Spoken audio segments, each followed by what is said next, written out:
HRI55, right? I'm by no means a doctor of any sort, but my gut tells me that if it's Osgood Schlatters, right, that means that his growth and his brain aren't synced up. So you gotta sync up, right? You have to have the body understand where you have to have the mind understand where the body is. So if you search Ben Patrick knees over toes guy, I would bet 94%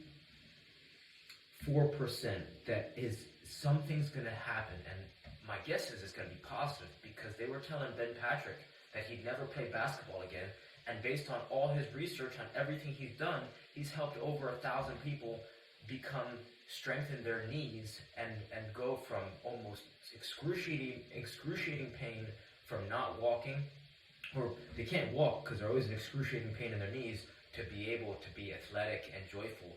He shows how he's trained his 57-plus-year-old mother go from being, she's super athletic.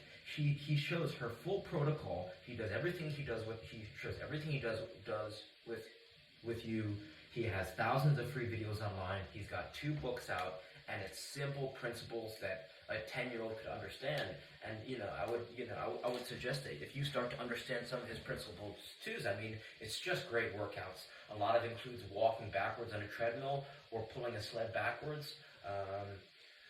Something else you could have him check out is search Cador Zayani, 7 postures. This guy's arguably one of the most athletic 50-year-olds who can still dunk on a 10-foot hoop with a basketball.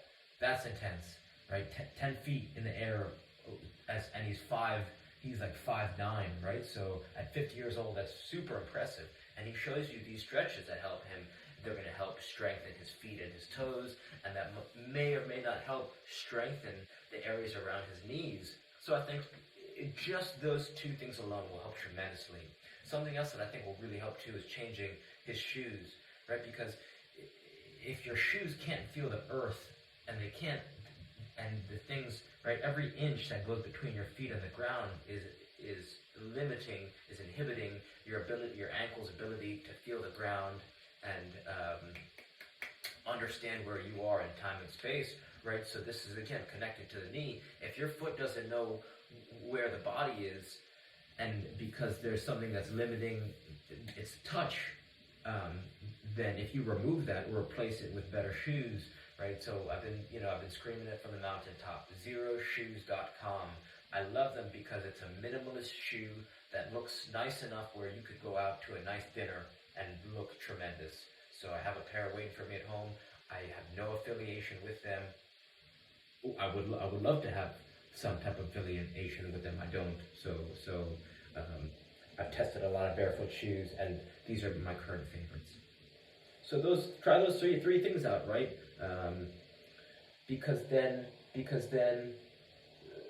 I think it'll start might not make it better, but I think it'll start to take some pain away. All these suggestions, especially the walking backwards on a treadmill or just walking backwards in your backyard, right?